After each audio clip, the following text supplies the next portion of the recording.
start in Dallas, all right, with our boys, the Yep. boys in blue, the Giants taking on the Dallas Cowboys. Of course, week one didn't go as advertised for all of us New York fans out there, but still, right? It's only September. It's only week one. I'm still filled with a ton of optimism from all the moves that they made this offseason. Big Guy, just your thoughts going into week two. What do the Giants need to do to get a win down there in Big D? Okay, first, if you're a Giant fan, I would say this to you. You got to be disappointed. The Dallas Cowboys look good against the Philadelphia Eagles. Yeah. And they really did. Dak Prescott threw the ball about as good as I've ever seen him throw it. And your brother, my son, Christopher, says, wow, Dak looks better. He's trimmer, more mobile. Yes, all of that is true. So that's, for the Giant fan, that was disappointing to see. For the New York Giants, all the moves you talk about, and, first and foremost, Russell Wilson took a beating. Yeah. I mean, a beating. And they got overpowered. I know it's a good defensive front by the Washington Commanders, but, too much pressure, too much push on the line, and they got to get that corrected. And what I saw when Dallas played the Philadelphia Eagles, that didn't give me great hope like the Giants have a chance to really turn it around. Yeah. Do I think they can beat the Dallas Cowboys? Sure, I do. I think they can't play any worse than they did on the offensive side. And you got to give Russell Wilson a little more protection. If it's keeping a tight end or a running back in, so many times these defenses in these situations are playing man-to-man. Just look at one or two guys. You got to beat your guy. Let's go. So that's my first thoughts about that game. Yeah, and when you look at week one, right, when you watch it on film, did you feel like we were seeing some new concepts or the offense being developed a little bit more around Russell's skill set, or a little bit of kind of what we saw last year offensively for the Giants? I would say it was more about what I saw last year. It just Okay. they couldn't get out of their own way. Just when there were people open, he didn't have time to throw. Right. And sometimes when it was open, he rushed it or whatever, or didn't see it. So there's always going to be some of those plays for the quarterback. But, overall, I'm looking at really just one thing with the Giant offense, and that was the offensive line. Right. And, so it's got to get sturdier, whatever it takes. And they have a chance down there. But, Dallas on that turf, they're a fast team, motivated team, especially the way they played and all that. I'm sure they want to get to 1-1, the same with the Giants. But we'll see. Giant defense overall, I thought did well enough to win the game. Yeah. And they just needed some help, early. Let the offense give us take some time, get a score in there to get the game going and get the Washington Commanders on edge just a little bit. That never happened either. Yeah. And interesting enough, too, going into this matchup, right? Deron Bland, questionable. Malik Hooker, questionable. Both suffering from lower body injuries, specifically the foot for Deron. I know that for sure. So that could be an advantage, right, for the Giants, knowing that the secondary is a little bit more banged up. Unfortunately, also for the Giants, though, Micah McFadden is out for this football game.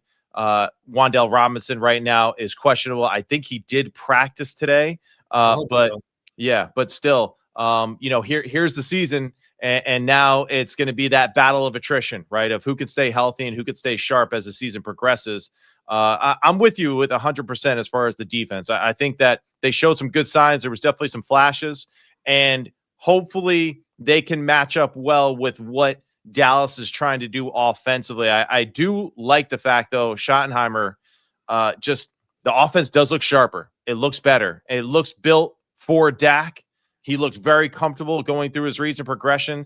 And I think the biggest question really for Giants is just, hey, who is covering CeeDee Lamb, right? Because CeeDee really is a problem. And we really even haven't seen, I feel like, all of George Pickens yet, but it's coming. And I really hope that it's not this week. I hope it's the following week. But interested to see how that plays out, too, with those matchups in the secondary. Well, let me get something in there real quick. You beat me to the punch. I saved it, and right here in the bottom of my notes, it says Brian Schott. And that's Brian Schottenheimer. He's the difference. That was a different team we saw. He never politicked for the jobs in all the places he was a coordinator. I never saw his name really out there. Nobody thought he was ever going to, be a head coach or be good enough or whatever. But his demeanor, his play calling, the play designs, everything. They're going to stick with the run when they can. It's just it's just different from Mike McCarthy. And for Giant fans, that's not a good thing. It really isn't. You know, you can see that he was in total control against the Philadelphia Eagles. His body language, his emotions, and just he did a terrific job. That first game, I'm not going to put him in the Hall of Fame, but it was damn good for the head coach how he performed, what he did, and how he got his team ready to play. Yeah, absolutely. Absolutely. And it's a talented crew on both sides of the football, but more specifically now, right, with the absence of Micah Parsons, it really is leaning towards the offensive side. I thought Javonte Williams ran the ball extremely well. I think Miles Sanders showed some good stuff too as well. Even Bob Papa mentioned on Sirius XM that maybe Sanders lost a little bit of explosive step that we've seen from his career, but still a tough, durable NFL running back. And yeah, expect them to be patient in the run, because that's obviously something that the Giants have continued to struggle with, is just defending the interior part of their defensive line at times. And for Dex, you know, we'll see too with Dexter Lawrence. You know, this was really his first real action. You know, didn't get a ton of reps in camp. Of course, not in the preseason because he's too damn good to risk. And last week was really his first time out there for a good chunk of plays. So expect him to be a little bit in more of a game shape this second time around against the Dallas Cowboys. All right, let's switch gears. Say this about the Dallas. One thing we said, they're going to run it right at you. And these running backs, so that was one of the first things I noticed in the game against the Eagles. Man, they were honking it up in there hard. Yeah. And, you know, we don't – yeah, no, sorry. But they really were. Yeah. I know. I love that word, honking it in. You do. That's how you describe the running technique of good running teams. They honk it in there. Yeah, I mean they're determined. If you stop us in your perfect play on defense, we're still getting 3 yards. Yeah, we're gonna hit it so hard we're gonna fall forward. You wanted to say honk it up there again, didn't you? No, I'm good. So that was enough of honking. Let's go on to something else. All right. So let's go to the other two New York teams. We're gonna go with the Buffalo Bills now and the New York Jets. 1:00 game on CBS this weekend. Buffalo Bills 1-0, of course, after that miraculous win over the Baltimore Ravens. And the New York Jets 0-1, despite looking damn good on the offensive side of the football. And looked even better, honestly, on film when you watch the game. All right, Justin Fields saw the field extremely well. I think he was very decisive with his decision making. The offense was designed really well for him to play into his skill set, where it wasn't the full field progression, all that. It was like, hey, throw here and check down. Let's move it on. And I think he did a really good job of playing fast and decisively throughout the game. And then, of course, his athleticism on top of it. So Engstrand, I think, has a really good feel so far for Justin Fields and how he wants to run this football with him and Breece Hall in the backfield. Man, they hid that offense all preseason. Yeah. The offense they ran was the one I wanted to see in preseason. So, okay, I was wrong. They wanted to hide it, not show it, and it worked. And Tanner Engstrand, the offensive coordinator, as he said when he came to the Jets, Ben Johnson didn't do it by himself. And, that was a great line. I've used it before. I don't care. But, it showed. It really did. And the first thing that comes to my mind is the Buffalo team, the defense. Let's see, the Jets ran for 182 yards last week. Buffalo gave up 238 yards rushing. Are they going to be able to correct that in 1 week? No. No. This game, this is crazy. I think it's almost a toss-up. With the Jets losing the game they did in that stadium, the fans are going to be there and be going, we loved last week, and now we're going to help you. And Buffalo, small defense still looks small when they get on the field. And the Jets have two things. One, more than two. The running backs are looking good. The receivers are looking good.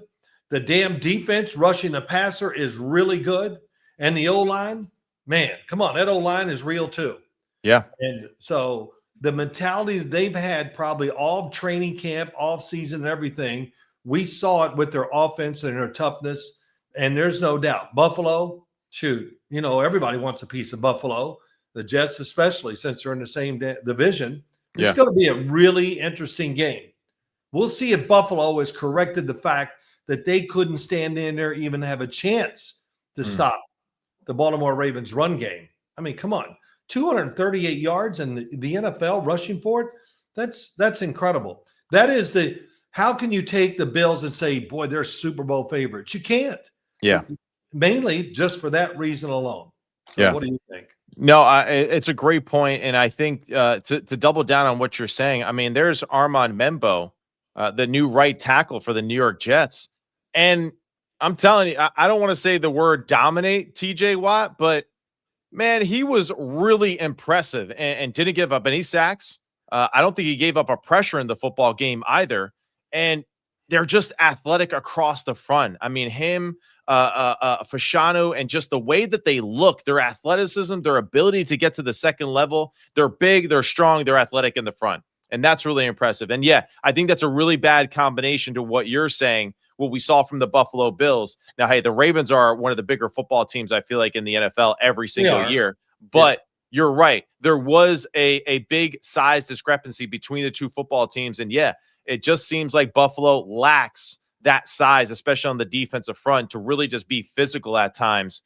So I do think there's a huge advantage for the Jets in that sense on the front lines, really on both front lines potentially, just because of certain passing situations that the Buffalo Bills might find themselves in. Yeah, the good thing for the Buffalo Bills, what do they got going for them? Yes, we know about the quarterback. Keon Coleman came alive last week.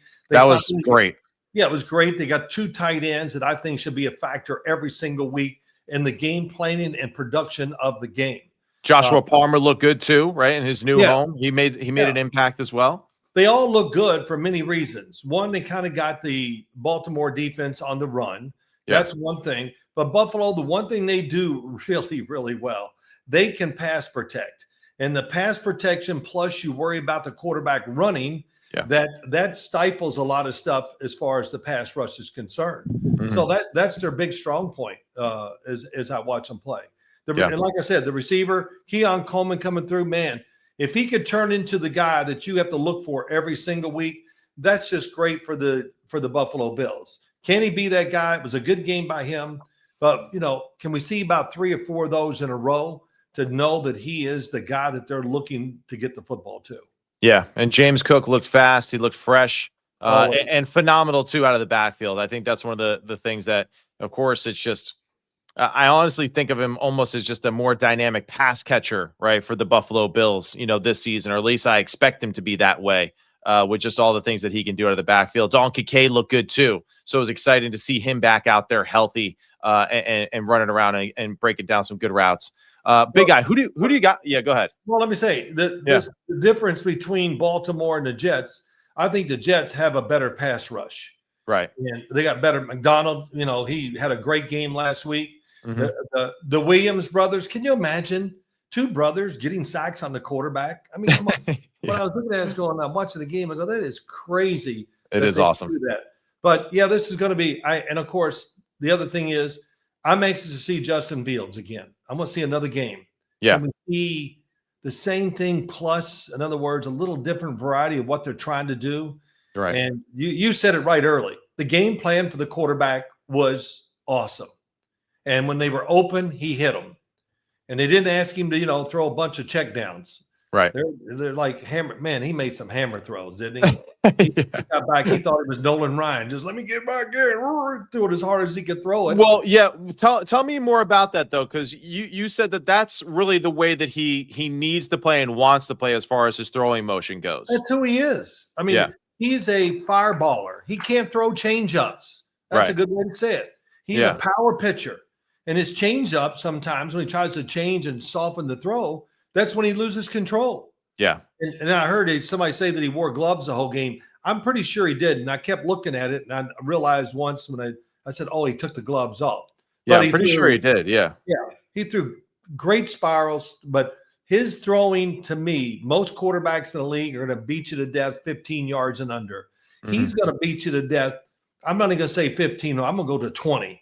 He wants to throw that damn ball down the field. He can throw 25-yard passes like most quarterbacks throw 15-yard passes. Right. He has that kind of power throwing. So, and the offense design was perfect for him. And you know what? I think it'll be we're going to see that offense a lot this year. I feel pretty confident about that. Yeah, and also I made the mistake too. So I didn't even ask you before, right? Giants Cowboys. Who you got in that game? Who you picking in that matchup? Oh, All right, come should on. we just okay? All right, so we're moving forward. So Giants. let's do Okay, this. You know what we didn't say? We didn't say what what?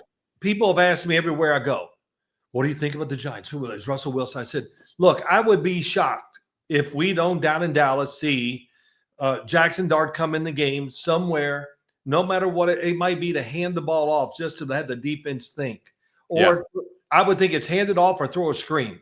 Yeah, I was gonna say that. I was like running back screen, definitely. And maybe if the screen picks up some yards, they keep him in for another play. Yeah. And then he throws for a first down. Then he might be in for the game, something like that. I think that's definitely on the plate for the New York Giants. I'll be shocked if they don't have a package of plays ready for Jaxson Dart this week. Wow. Okay. All right. There you go. Big guy. Breaking news. I like it. All right. So let's get back now to the game that we were just talking about with the Bills and the Jets. Okay. Who are you going to pick in this one? Man, it's tough. I know. I don't know. What's the spread, just by curiosity? Over 7? The Bills are favored 7.5. Wow. Yeah. That's a lot, right? Yeah, it's a lot. That's a lot for me. After what we saw from that offense, I mean, or I should say the Buffalo defense. From both matchups, I'm surprised that it is that big of a spread right now. I'm going to take the Buffalo Bills just because of who and the fact that they can play different types of football, control the football, slow the game down, and if they have to speed it up, can the Jets? One of their strengths, rushing the passer. Buffalo's good strength on offense is they can pass protect. So I'm going to take Buffalo, but it's okay. Let's put it this way: if I was betting money, I'd bet $5. That's about it. Yeah. All right. Okay. All right. So I'm going to take the New York Jets in this one. I'm going to say that they don't go 0-2 at home, and they defend MetLife, the Snoopy Bowl, in this one. And really, honestly, just a gut instinct, right? I just feel like the emotional aspect of last week's game for Buffalo might be difficult to kind of get back up and ready to go. 1:00 game against the New York Jets. New York Jets pissed off about what happened last week. I just feel like there's some things that play into the favor of the Jets just a little bit, really just off the field stuff. But hey, that's why they play the game. We'll see what happens with that one. All right, so let's go now to the Philadelphia Eagles against the Kansas City Chiefs.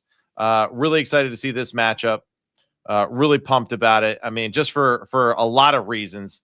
And I think mostly because both teams really didn't live up to all of the expectations that we might have put up on them this offseason, especially I would say for the Philadelphia Eagles, and just the way that the defense looked, the defensive line, especially the secondary, how Schottenheimer, the boys were able to kind of cut them up at times. Big Guy, your first initial thought on just who does have the advantage in this matchup between the Chiefs and the Eagles? Well, I listen, I'm really anxious to see the Kansas City Chiefs because of the Super Bowl, but just to see what I saw in their game against the Chargers. Yeah, they got dominated in many ways. Yeah, many ways. The blitz wasn't working. They couldn't cover. They couldn't play zone. Justin Herbert was throwing missiles everywhere, and they had no answer for that. And he would wait and wait and wait until, hey, go ahead, keep running. You're going to get open sooner or later. Then I'm going to throw a 40-yard rocket at you. And they but yeah, is that good? Is that bad Chiefs, or is that just, man, maybe Justin Herbert and the Chargers are just another level of just better this year than what we've seen in the past? You said it. Absolutely. They protected Justin Herbert. And if you think he's not one of the top 5 throwers in the NFL, then, you must be blind. I don't know what to tell you. I mean, it's like a damn machine. Yeah. He doesn't miss. And we laughed about it last week. Jim Harbaugh says, I'm glad I got a guy that can do handoffs 40 yards down the field. Yeah, it's legit. That's what he was saying. It's just 40-yard throws are nothing to him. But for Kansas City, they blitzed. It didn't work. They couldn't play man-to-man. And, you look at this game and the Eagles are going to go, nothing's really changed from the Super Bowl, except we talked about Jalen Carter, of course, got kicked out of the game, but the defensive front for the Eagles was not the same. Yeah. And Milton Williams, who was a really good player, and I'm losing Josh Sweat, right? Yes. To lose those and Jalen Carter not in there, of course, your team's going to look different. So those are some of my thoughts early. And part of the reason why they signed Zadarius Smith, right? 2 days after the game takes place, they signed Zadarius Smith and add him to the roster Yeah. for the Philadelphia Eagles. And hopefully him and Nolan Smith can get a little bit more in on the action, right? Than what we saw a week ago, which was totally. But I do believe that Jalen Carter being present does Oh, change, sure. obviously, so much for everybody, right? And just him to be able to collapse the pocket, he's going to get double teamed a lot. That's going to leave other people opportunities in one-on-one situations. The question is are they going to be able to take advantage of those opportunities as much as possible? I'm also, like, to go back to what you were saying, just a little concerned. The Chiefs, of course, all offseason, we're going to be more aggressive. We're going to try to throw the football down the field, all that. All right, well, now that Xavier Worthy is banged up, that kind of changes that dynamic a little bit. Hollywood Right. Brown showed some good signs, right? He had a few good plays, right? Had another drop, though. Do you feel like the Chiefs, are they ever going to kind of be able to do what they've been saying and be aggressive again like they had with Tyreek Hill? Or are they really just, their best way to do it is just nickel and dime and allow their veteran QB to just pick you apart? Well, first off, you don't need to have the Olympic track team out there. Everybody likes, we got to have come on. We see slow guys go all the way across the field all the time and get open. So play design is one thing. Right. And here's the other thing. I'm changing the subject a little here. That's okay. When you play the Eagles, that offensive line, protection, throwing outside the numbers. Now, listen, the Eagles got a couple receivers. I'm sure they got a mug on them right now. They're mad as hell because the ball was not going to A.J. Brown and Devontae Smith. Yeah, almost lost track. But when the way Jalen Hurts plays, and everybody, his movement, it's great. And why is it so good? One, he's a good athlete. He's big and strong and all that. We know that. But damn, their running lanes are 15 yards because he might move a little. And the offensive line is so good. They knock everybody everywhere. And, hell, he didn't even get hit on a lot of the runs. Right. He just, man, here they come. Let me slide. Yeah. It was unbelievable. That's what they have going for him. And that's why he can take time. That's why he can hit a high percentage of his passes. And if it's man-to-man, you're going to get protected, and your guys can probably win outside. They're really, really good. Yeah. So that'll be – and, of course, he can run it. And he's very careful, which is the right thing to do because they're the better team every single week when they line up, Matt. And the quarterback's got to sit there and go, if I really don't do anything really bad, how in the hell are we going to lose? Yeah. So this is really going to be interesting that way too. I thought the Kansas City front, Karlaftis played well. Chris Jones, I thought I kind of watched most of his plays. It wasn't the same. He didn't have the impact on the game against the Chargers that he usually does, no matter who they play.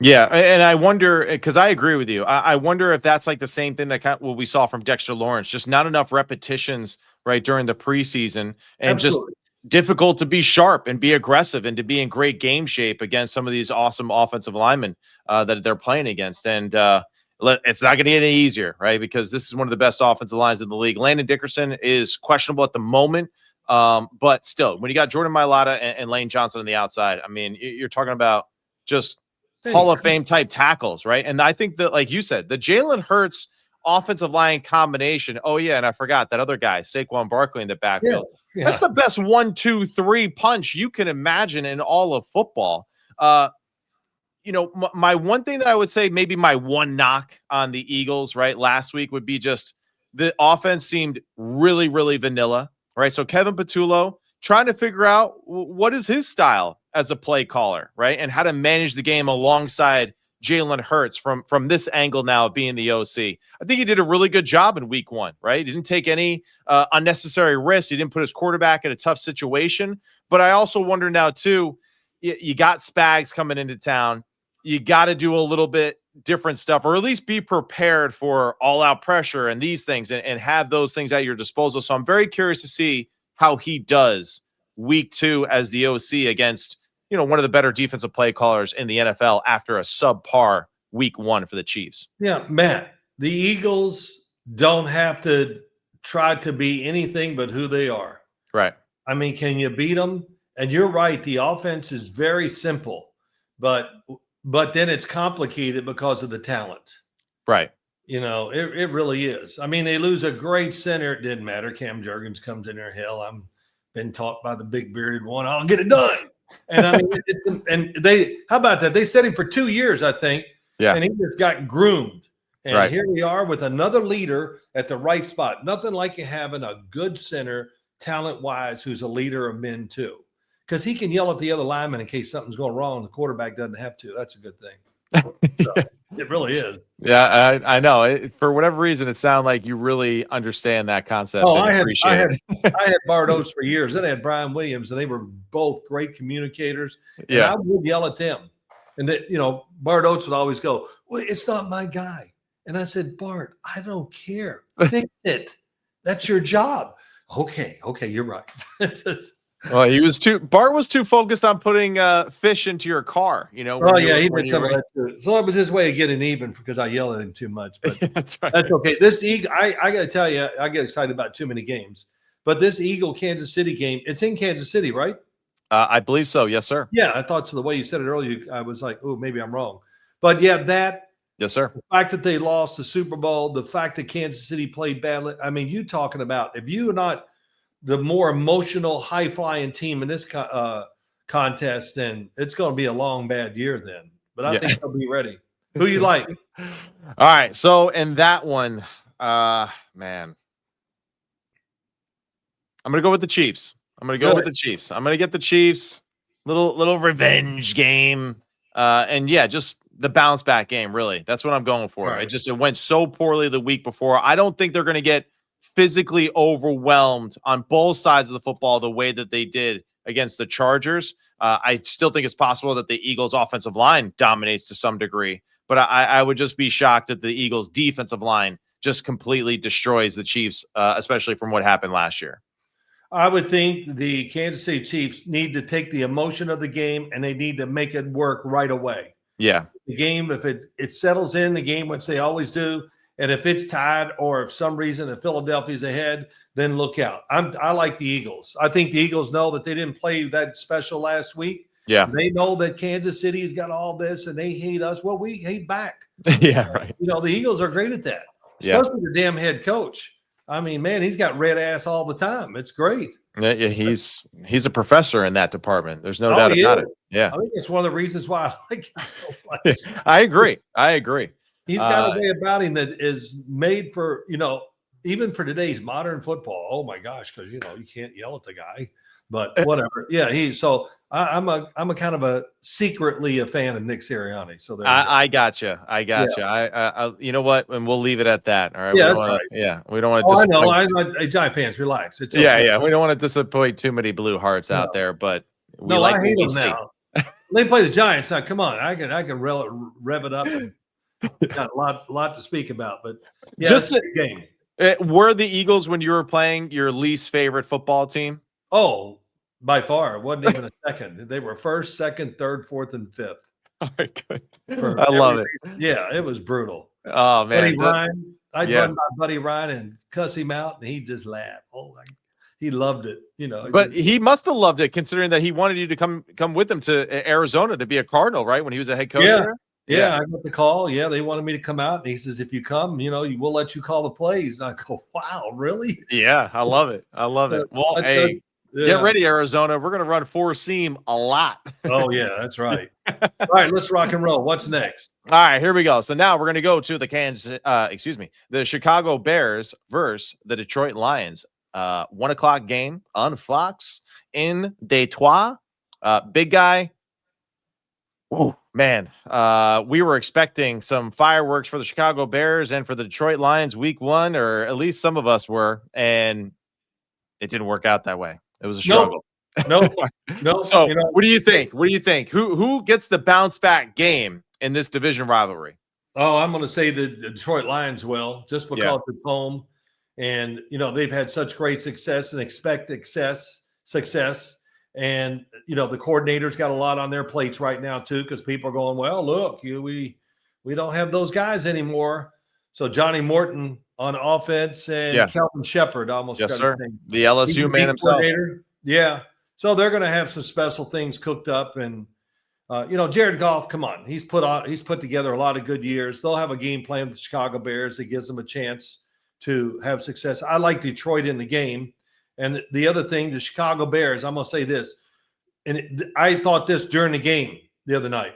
Mm-hmm. Don't be trying to get them, with your snap counts. Let's settle into the game. Your guys are jumping, and you're over there going, screaming, and they're jumping off sides. I don't know how many pre-snap penalties the Bears had. But too many. They had too many early. And come on, the guys are crazy. It's week 1. We're trying to prove something, but we're going to make them wait. Oh, my God. I was yelling at the damn TV. I really was. and Caleb Williams, oh, my God, if he doesn't play well this week, I guess no team in the NFL would want him because it's all over.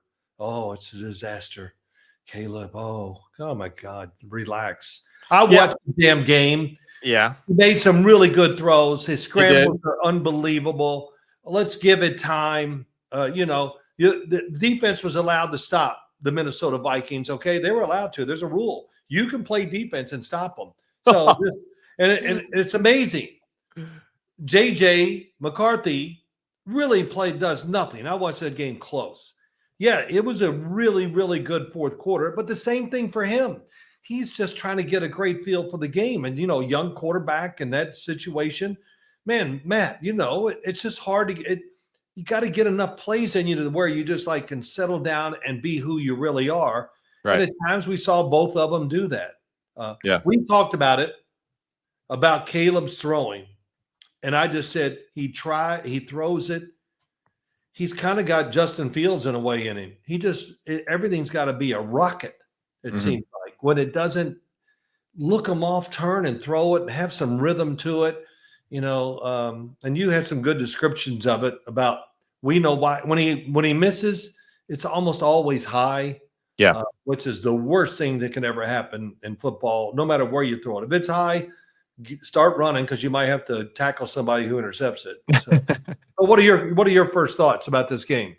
Yeah, I think really I'm leaning towards the Detroit Lions, right, for multiple reasons, right, and exactly what you said. I do think that Morton will get them kind of back on track this week.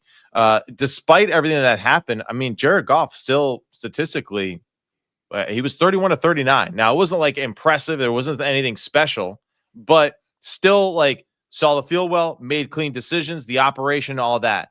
The one thing that was a little bit concerning for me is just they didn't run the ball worth a damn, right? No. Nor were they, I feel as patient as they usually are running the football. So that's something that I feel they'll kind of get back to, right? It's just make the offense about the backs again and your offensive line and then build it out from there, right? Then you take care of the quarterback, Amon, and then the rest of the crew and Jameson Williams and get them involved that way.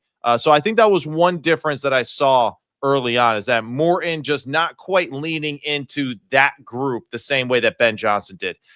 Kelvin Shepherd, it's just a combination of a few different things. I really just think that the Packers were just ready to go, right? It was just one of those where it was sharp. It was just their day, the whole hype of Micah Parsons and all that. It just, they never really, I felt got into a groove on either side of the football, right?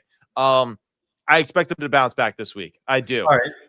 The Bears, go ahead. No, you go. I didn't mean to cut you off. Just the Bears, I like a lot of the things that I'm seeing. I thought the defense played well for the majority of the game, honestly, except for maybe the fourth quarter, right? They did a good job of being physical and all that. I think, again, with that matchup, the Vikings did a good job of being patient with the run. Even when Jordan Mason and all them were getting called for all their holding penalties, they did a good job being patient, and I think that's what ultimately helped JJ get into the game.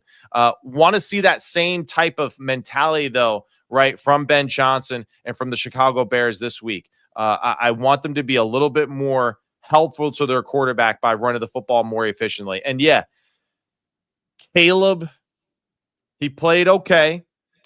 I was a little bit more skeptical than you and Christopher when I was watching the game and when I reviewed it again. I thought that he really missed a few, just you got to hit those type of throws. No, he did. And to me, just slow down. I think what happened in the first game, he's learning how to really play quarterback now from Ben Johnson. And the truth is that it is super stressful when you are playing quarterback the way that Ben Johnson wants you to play. And for Ben, this is a learning lesson. for Ben, he became the OC when Jared Goff was already in the league for multiple years and went to a Super Bowl and been through it, all those trials and tribulations. He's never really developed a young guy like this before, right? Where it's like his calling card from start to finish. So, Caleb, slow down. Trust your instincts. Don't play so fast that you're missing receiver one, right? Yeah. That's where I thought, he cut some of the reads too quickly because he is trying to play fast because it's been beaten to his head, probably ad nauseum. Yeah. But I thought he missed a few gimmies because of that. So hopefully, one game under his belt, slow down, get back on track. Roma Dunze looks better. DJ Moore looks better. DeAndre Swift, I mean, it's like he's got all the pieces around him. Hey, and shout out to Kyle Madon, Don Bosco Prep. Let's go, baby. He looked damn good in the game. So, and then Luther Burden flashed on special teams. So they got the guys, right? Now it's all about just kind of piecing everything together and being a little bit more efficient. And you're right. Pre-snap penalties, I think, are a big part of that. Oh, my God. It was awful. Hey, let me just say this. Kevin O'Connell. Yeah. I'll give him a lot of credit. It's like he held a few things back and he got a great feel for the defense. Yeah. And that's why I thought their confidence and everything was growing, because Kevin O'Connell got into the game. And on there, when he ran that, when he took the halfback, it was Aaron Jones, right? Yes. Yeah. He went against a linebacker and they throw the touchdown. I go, oh, man, he must have been sitting there all night going, man, if I catch him in man-to-man, we call this play, it's going to be a touchdown. I mean, that, two guys stood out to me this week with their offensive play calling. Well, really more than that. Greg Roman was awesome. Awesome. Kevin O'Connell, I loved what he did and how the quarterback changed, all that. That was great. Yep. And then Sean McVay. Damn, man, he showed me some plays that I hadn't seen and whatever. And it was the difference in their game against the Houston Texans. The Houston Texans, man, they're fast as hell on defense and they're rugged as heck. But he had a few surprises up his sleeve, and that's what it takes. On offense, sooner or later, it's got to set up for you. It always did with, Ron Earhart, my coordinator most of the time. Yeah, I knew this was going to happen. I waited for the time that was just right. Right. And it seems like they always guess, they guess right. Yeah. But, so Kevin O'Connell, and then, as you keep talking about Ben Johnson, let's just settle down about the whole thing. We're not going to fix it in one game. No. But I am a little somewhat concerned about Caleb. You and I talk. We won't get into particulars. But the throwing, he does overthrow. He doesn't miss short. It's overthrows. He's another one. Yeah. It's just got to take a few. Well, all right. If we get into the technical aspect of throwing, right, and technique, he just dips underneath the football too much, right? So when you his dip front under, shoulder is too high, right? His back hip is too low, right? And as he's ripping through it, everything just rises up on him uncontrollably, right? Yeah. So it's just definitely, something that's got to change. And that's a little bit of that philosophy too, I think, with just throwing styles nowadays, where it's all kind of like, that rotation from the back foot and all that. We can get into the weeds of that another time. But well, you know what? Do this. Just take 10 minutes today, Caleb. Ready? Go in and watch the New England Patriots play, okay? Watch that guy, Tom Brady, throw the ball. Watch him down in Tampa Bay. Watch him honk it up there, all right? Man, he's 48 years old or whatever he was his last year. I'm just exaggerating. But he was throwing rockets, Tom Brady was. Yeah. At the end of his career. Well, that's what's funny, though, and we discussed this when we're talking about quarterback mechanics, is there's Tom Brady, the longest career of anyone at the position, one of the greatest throwers that the game has ever seen. But now we got all these gurus and these experts teaching everybody the opposite of what Tom did, which is really funny to me. So, but either way, let's move it on. Let's keep it going. All right. We got the Chargers. Wait, you didn't say who you're going to take. Oh, that's right. That's right. Wait, what game of the hell are we talking about? What happened there? Detroit, okay. Come on. I'm going to take the Detroit Lions. Yeah, me too. Okay. All right. Good talk. All right. So now going forward, Chargers, and as Boomer would say, the Raiders. Yeah. I love when he does that. Yeah. Chargers, Raiders. You mentioned it earlier. You were impressed with Greg Roman, of course, Justin Herbert, and how he played. But I was also impressed with Chip Kelly and Geno Smith and the Raiders. Yep.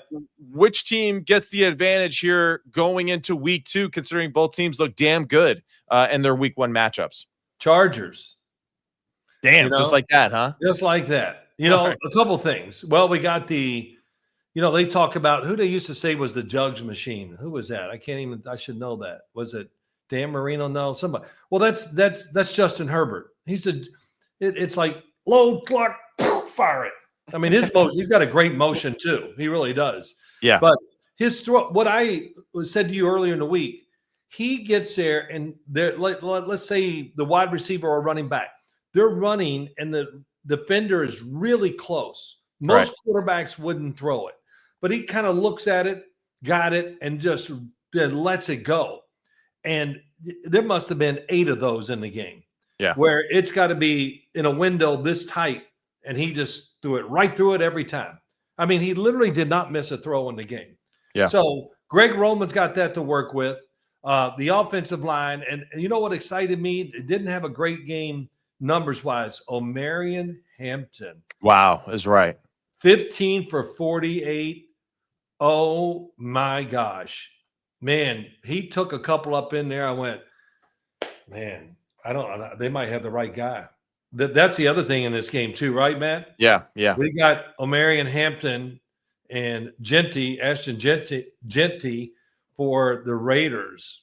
That'll be a little competition between the two. They're thinking about it.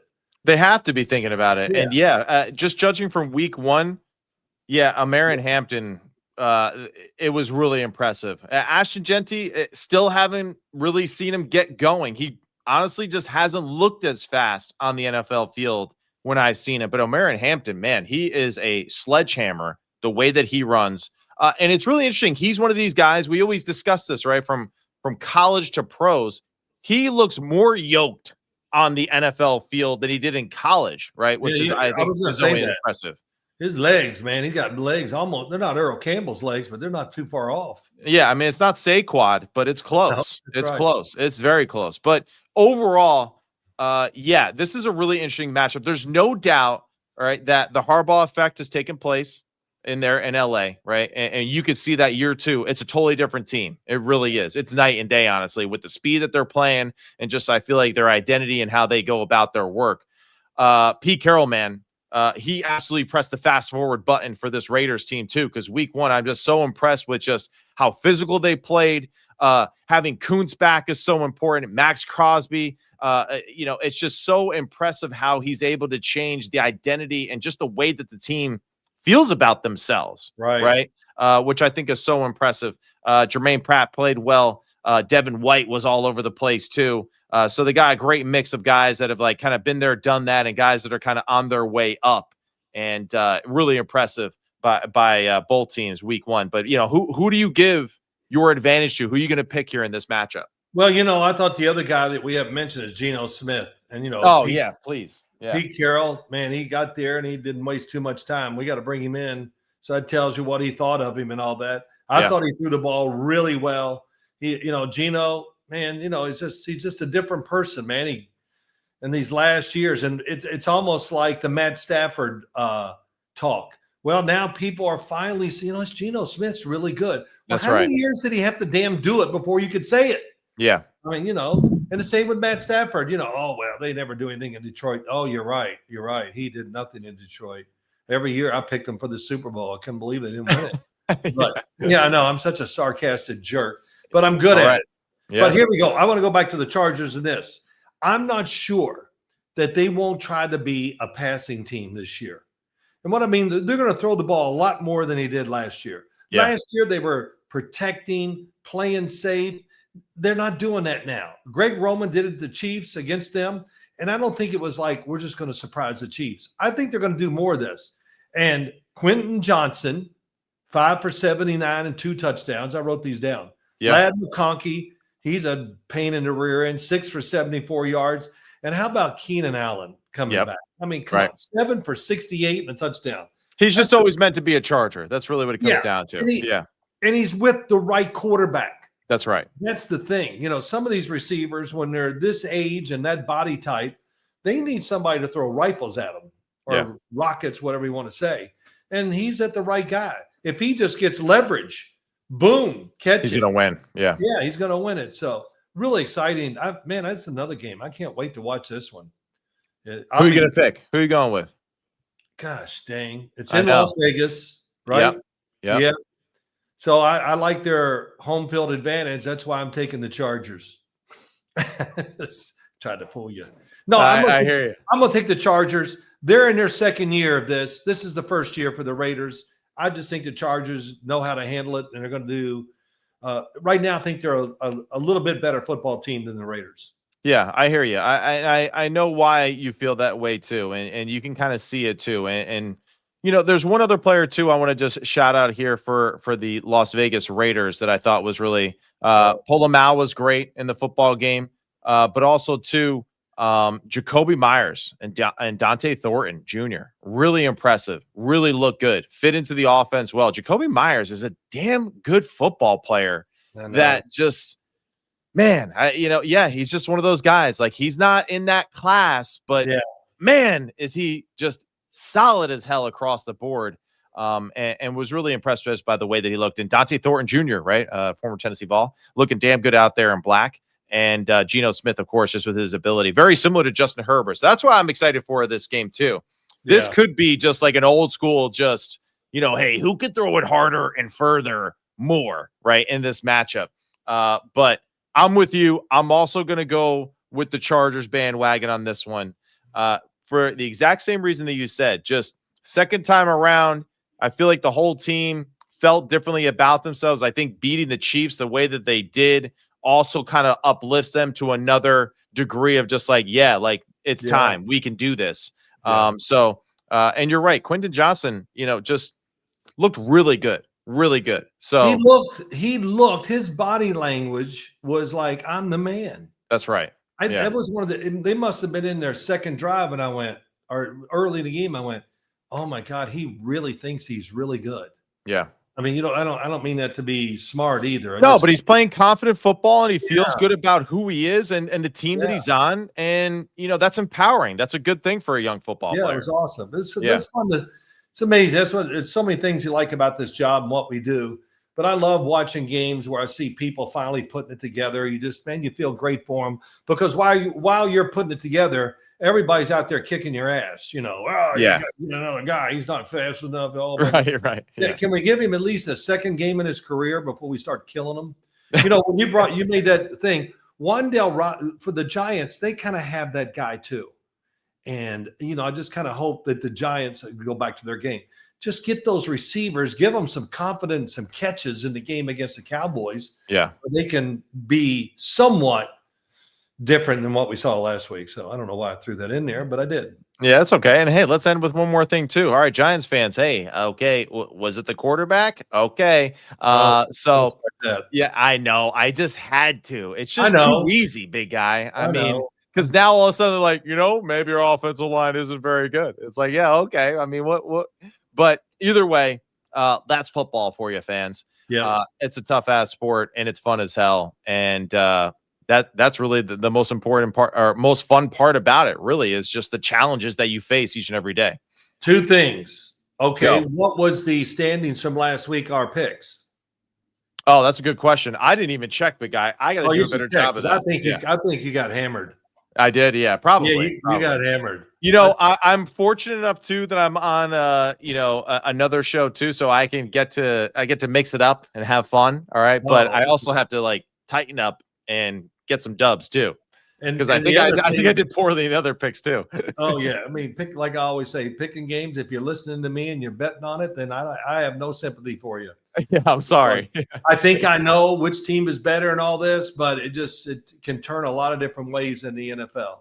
Yeah, I got to do a better job of checking ours. Let's don't forget Sunday night. You and I are coming on to talk about some games as soon as they're over, and we got a great setup. We're going to be able to watch them all right in my family room. Yep. And we'll be ready to do it. We'll pick. How many games did we talk about last week on the recap show? Like 4? 4 or 5. Yeah. Well, we'll see how they go, but there's some good matchups this week. We're going to try to focus on the ones that we just discussed again Sunday, because those are kind of like our flagship games that we're gonna put on. But we'll see. Always something that could happen that surprises us, and we'll adapt from there. But yes, we will be live after the last 425 games on Sunday. So please tune in, check us out, leave some comments. during the show. We'll answer your questions if we can. We'll get to all that action. Looking forward to week 2 in the NFL schedule. This show, Sims Complete, brought to you by FanDuel. Go to the FanDuel Sports app right now. Make your bets for all these matchups that we did. Don't rely on mere Big Phil for your picks because we don't know what the hell we're talking about. But go to FanDuel, check it out, see what their spreads and odds are, and make your bets accordingly. This is Sims Complete, a part of the Believe Network. He's Phil Sims. I'm Matt Sims, and we'll see you on Sunday for the live show. That's right, Muv.